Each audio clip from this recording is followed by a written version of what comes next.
Mesdames, Messieurs, bonsoir, vous êtes sur Gabon News, bienvenue dans cette session d'information, mais avant le titre de ce journal. Le ministre délégué à l'emploi et la formation professionnelle, Philippe V. Kogué, a fait le tour de ce matin de plusieurs structures dont il a la charge, une visite sur le terrain qui a permis de s'imprégner des conditions de travail de chaque établissement et des difficultés rencontrées au quotidien. Je vous en parlais déjà en titre, le ministre délégué à l'emploi et la formation professionnelle a effectué la deuxième phase de sa tournée dans plusieurs structures placées sous la tutelle de son ministre avec plusieurs autorités de divers secteurs. Le ministre Philippe V. Kogué a mis un accent particulier sur la formation professionnelle. Le récit de cette visite avec Kenyon Ngori et Justin Bitégué. Pour la deuxième étape de sa tournée dans les administrations et entités sous tutelle de son département, le ministre délégué au travail et à l'emploi s'est attaqué à un autre pan de sa mission, la formation professionnelle. Entre la direction provinciale du travail, l'inspection du travail, les centres professionnels de Kembo et Kenko, le ministre a dressé le bilan de cette nouvelle étape.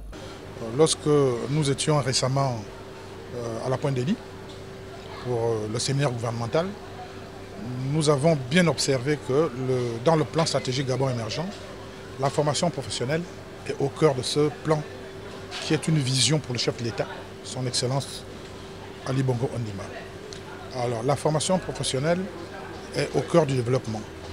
Et dans des périodes de crise que nous connaissons aujourd'hui, nous allons nous rendre compte que le secteur public ne pouvant plus embaucher, le secteur privé est en crise, donc c'est essoufflé. Il faut donner des armes à nos jeunes. Toute formation passe par une bonne base et celle-ci passe par des établissements qui œuvrent dans la formation des ressources humaines, avec pour ambition d'être en phase avec certains projets de l'État. Ça prouve que ce que nous faisons au quotidien est dans l'intérêt du pays. On agrandit l'établissement, nous souhaitons mettre en place des filières innovantes, à savoir des projets qui collent avec le projet Graines du chef de l'État.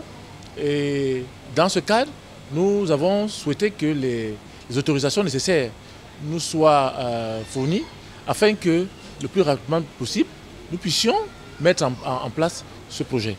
Cette visite, qui a sa deuxième phase, n'est qu'un pas de plus vers l'amélioration des conditions des travailleurs de structures visitées placées sous la tutelle du ministère de l'Emploi, du Travail et de la Formation professionnelle. L'hebdomadaire gabonais d'information Écho du Nord a déjà son site internet. La cérémonie officielle a eu lieu hier à Libreville, dans un hôtel de la place, en présence des hautes personnalités diplomatiques, politiques et surtout les membres du Conseil national de la communication CNC. Martial Tsonga, Justin Bitégué étaient de la partie. Suivez. Dire la vérité, se voir contraint de s'exiler, telle est la mère douleur que connaissent ceux qui sont épris de liberté. C'est sans doute dans cette optique que Désiré Enam et ses confrères se sont toujours battus pour le triomphe de la vérité et surtout de la liberté. La liberté ne se négocie pas, nous naissons avec. C'est pour cela que la liberté ne peut pas être encadrée. C'est le lieu ici de rappeler ce qu'un pionnier de la presse gabonaise des années 90 avait dit. Je cite. Le seul frein à la liberté de la presse, c'est encore plus de liberté de presse. Ce pionnier s'appelle Paul Mbabosolo. J'exhorte mes confrères à dire encore et toujours dire en toute liberté. Il faut se battre pour que la liberté soit libre. C'est le combat auquel se livrent et se sont toujours livrés ces hommes de la plume et du micro pour le triomphe de la liberté et de la vérité. Et chers confrères, soyons les gardiens et conquérant de la liberté de la presse. Que dire de la marche de Côte du Nord? C'est un chemin de douleur. Et nous avons commencé la marche sur ce chemin de douleur le 14 octobre 2005. En réalité, je ne faisais que reprendre une route que j'avais décidé d'emprunter un mois de septembre 1992. Sauf qu'en reprenant la route, mon petit frère Antoine Simayindon, un chemin d'embûche de douleur, se tient à mes côtés. Au démarrage de Côte du Nord, nous ne possédons que 400 000 francs CFA. Juste le coût d'impression du numéro 1. Quand la vérité n'est pas libre, la liberté n'est pas vraie, dit-on. À travers son site, Écho du Nord tend davantage ses tentacules au-delà des frontières gabonaises. Devoir de vérité oblige. Quand tu tiens les ondes de la plume et du micro, la baïonnette stop net. Restons toujours dans cette cérémonie quand la vérité n'est pas libre, la liberté n'est pas vraie. La cérémonie officielle du lancement du site hebdomadaire Écho du Nord était aussi l'occasion pour le monument de la musique gabonaise. J'ai cité Pierre Akelengue de chanter la liberté. Retrouvons Martial Tsonga et Justin Bitegué pour ces moments.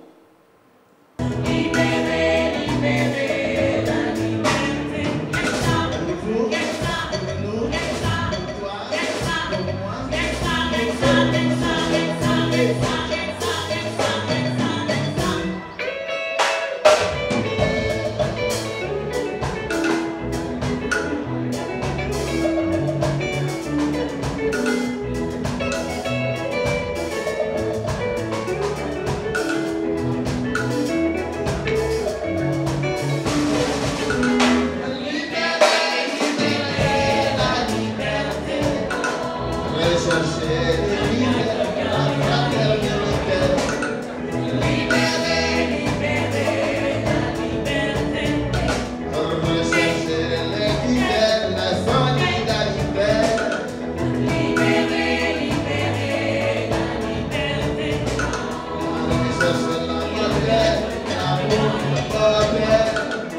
L'Union gabonaise des associations de la société civile, en abrégé l'UGAST, a tenu une conférence de presse ce jeudi 29 janvier dans un hôtel de la place pour présenter aux hommes des médias et à la population gabonaise le bien fondé de ce regroupement d'associations, un regroupement de près de 7500 membres implantés dans l'ensemble du pays et dans la diaspora. Reportage de Justin Bitegué.